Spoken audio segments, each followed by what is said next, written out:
Why did you lie about Kamada? I had no choice but to run. But he is innocent, Kudi. Why were you talking to them? It was not what you think. I need the truth.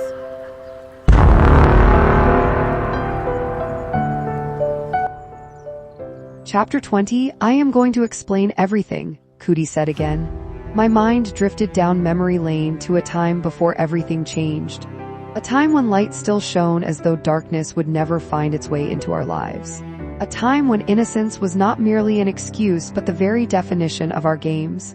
An 11-year-old Kudi and a 9-year-old Namu played hide-and-seek behind the houses, where parents rarely paid much attention. Beneath the scorching afternoon sun that kept most neighbors indoors unless they were tending to their gardens, we created our own little world. We didn't agree about that, I protested as Kudi secretly reached out and touched my chest.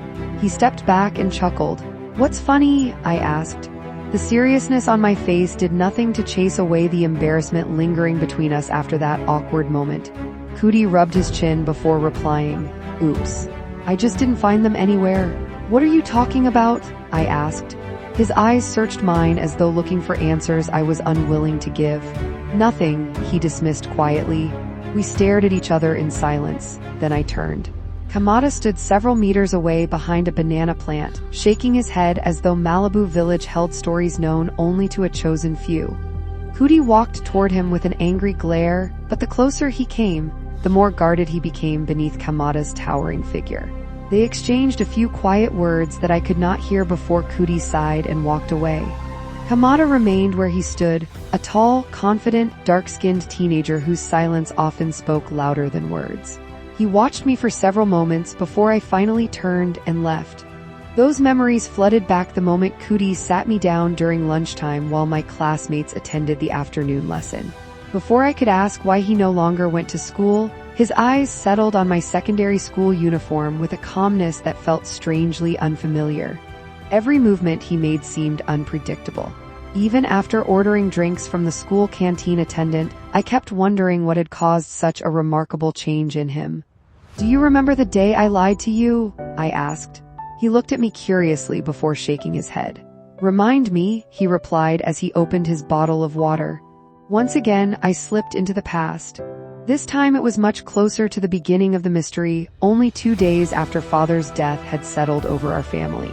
That evening carried us from Malibu Village's borehole through coffee gardens, whose branches formed a roof above the narrow path like the entrance to a royal palace. With Kudi beside me, we continued through the banana plantation behind Mr. Kiesu's home. Before entering his compound, I lowered the jerry can from my head onto the ground. Kudi still carried his in one hand. Can I help you? He asked with a mischievous smile. Stop that habit of yours. I told you we still need more time, I replied, lowering my eyes. He stretched out his hand.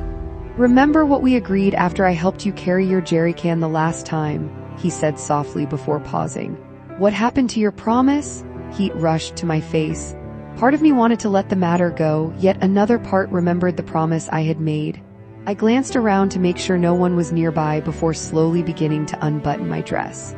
Kudi waited, though uneasily. Just before I reached the final button, doubt overwhelmed me. I don't think this is a good idea, Kudi, I breathed heavily. Kamada warned me yesterday as I left Mr. Katamba's shop. Kudi swallowed hard.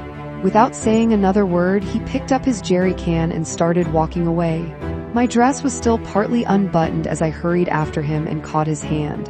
He pulled free without even looking back. It's not that I hate you, Kudi, I pleaded. You're my best friend, but I'm afraid of Kamada's warning. He said he'd tell my father about our secret meetings. As I slowly buttoned my dress again, Kudi continued walking. Kamada needs to get out of our way, he said before disappearing farther down the path. The memory finally returned to him. A faint smile appeared on his face before he took another sip of water and looked at me with quiet determination. When I told you Kamada had warned me, I lowered my eyes. I lied, Kamada never warned me. Silence settled around us. So Kamada paid for, Kudi began. I interrupted him. Nothing, Kamada paid for nothing. He didn't deserve the weight of what happened to him later. The guilt in my voice surprised even me. Kudi looked at me sharply. He deserved it. He drank again, his words traveled through me like ice. Kamada had stood in our way for far too long. I remained silent, unable to look away from him. After another pause, he spoke again. Perhaps prison was the only place meant for him. His words echoed loudly inside my head. Did you just say prison? I asked. Of course, Kudi replied, confusion spreading across his face. Kamada must be in prison, isn't he? I leaned closer and whispered, Mr. Kayasu was the only one accused of murdering father. Not Kamada. The bottle slipped from Kudi's hands, his face drained of color. Wait, Kamada should be the one in prison. He stood abruptly and began pacing back and forth. How was it Mr. Kayasu who got imprisoned? I watched him, completely confused. We're finished, he muttered. Kamada should be the one behind bars. Mr. Kayasu had quarreled with father only a few hours before the murder, I explained. They only quarreled, Kudi interrupted, stopping suddenly to face me. His voice fell to a whisper. I saw the murder happen. Then why did you? I ran, he interrupted. I was afraid of what would happen to me. I slowly rose to my feet. For the first time, I looked at him with complete seriousness. He stepped back. And your family? I asked. He met my eyes without hesitation. They don't leave witnesses, he answered firmly. Once they see you, you die. The sentence landed like a stone inside my chest. Without thinking, I slowly sat back down. Kudi did the same. I lowered my head into my hands. Livestock raiders, thieves, murderers, call them whatever you want, he whispered. They steal, they kill, and they leave behind no evidence. I bit my lip to stop myself from crying as memories of father's burial flooded back. Kamada was one of them? He paused. I saw him kill your father, the chairman. The tears came before I could stop them. When he saw me, Kudi continued, I had no choice but to run straight to your home. He gently wiped the tears from my face before speaking one final time. After I told my parents everything, they decided we had to leave Malibu immediately. They were terrified of what would happen if Kamada discovered I had witnessed the murder.